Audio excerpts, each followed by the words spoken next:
In a small village called Umuk, nestled deep in the heart of Africa, there lived a young woman named Chinya. She was known for her beauty, kindness, and most especially, her cooking. Her meals were like magic, and everyone who tasted them could never stop talking about how delicious they were. Every festival, wedding, and important gathering in the village was never complete without Chinya's food. But unknown to everyone, Chinya had a dark secret, a secret that made her food taste so good. Chinya was born into a poor family. Her father, Okeke, was a simple farmer, and her mother, Neka, made small clay pots to sell in the market. They struggled to make ends meet, but they were content. From a young age, Chinya showed a great interest in cooking. She would help her mother in the kitchen, learning different ways to prepare traditional dishes. As she grew older, her talent became even more apparent. Her meals were like nothing anyone had ever tasted. One day, Chinya's mother fell very ill. No matter what they did, she did not get better. They used all their money to buy herbs, but nothing worked. As days went by, her mother became weaker. Chinya was desperate. She prayed every night, hoping for a miracle. One night, while sitting by her mother's bedside, Chinya had a strange dream. In the dream, an old woman dressed in red appeared before her. "Do you want to save your mother?" the old woman asked. "Yes," Chinya replied without hesitation. "There is a way," the woman said. "But it comes with a price. Are you ready to pay it?" Chinya nodded. She would do anything to save her mother. The old woman handed her a small clay pot. "During your next period, you will take some of your blood and mix it into your food. The people who eat it will not only praise your cooking, but they will also become enchanted. They will love you, they will give you everything you want. But be warned, once you start, you can never stop. If you stop, the people who eat your food will fall very ill and eventually die." Chinya woke up in a sweat. She looked around, but the old woman was gone. At first, she tried to shake off the dream, but as her mother's health worsened, she began to wonder if the dream was real. A few days later, her period came, and in her desperation, she decided to try what the old woman said. She took some of her blood, mixed it into the soup she was preparing, and served it to her family. That night, her mother miraculously started to feel better. Not only that, but everyone who ate the food praised her more than ever before. They couldn't stop talking about how wonderful the meal was. Soon, word spread about Chinya's incredible cooking, and people from neighboring villages began to come to taste her food. Her fame grew, and the village chief invited her to cook for the most important gatherings.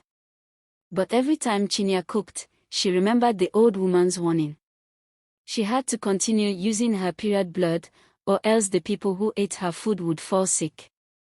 Years passed, and Chinya's life changed. She became wealthy and powerful. Men from far and wide came to ask for her hand in marriage, but she refused them all. She had everything she could ever want. But deep inside, she was haunted by the secret she carried. She could not escape the guilt that gnawed at her heart every time she prepared a meal. One day, a stranger came to the village.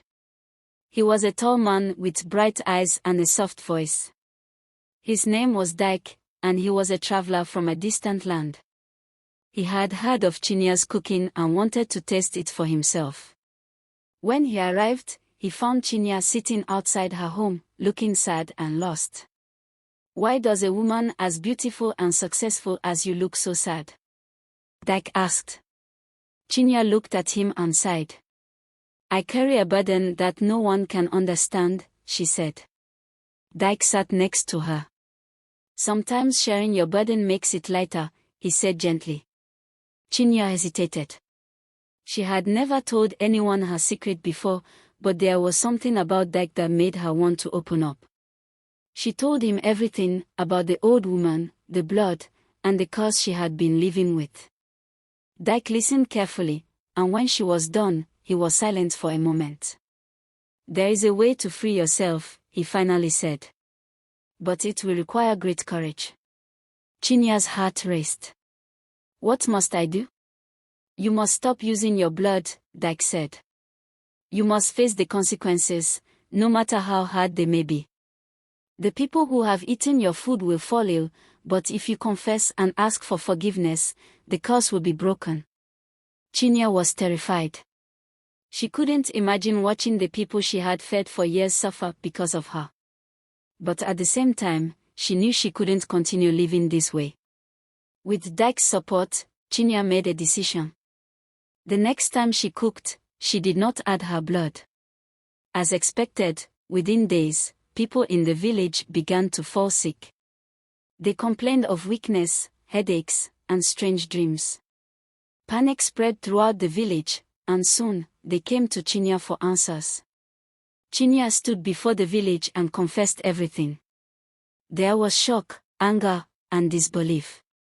Some called her a witch, while others begged for her forgiveness. But Dyke stood by her side, and with time, the village began to understand that Chinya had been trapped by a curse she never asked for. In the weeks that followed, many people died, but those who survived forgave Chinya. She lost her wealth and her fame, but she gained something more important, freedom. The old woman in her dream never returned, and for the first time in years, Chinya felt at peace. She continued to live in the village, but now, her cooking was simple, and she no longer sought the praise of others.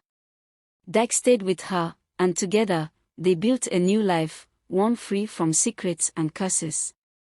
And so, the story of Chinya, the woman who used her blood to cook, became a tale passed down through generations. It was a reminder that power always comes with a price, and sometimes, the only way to find true freedom is to face the darkest parts of yourself.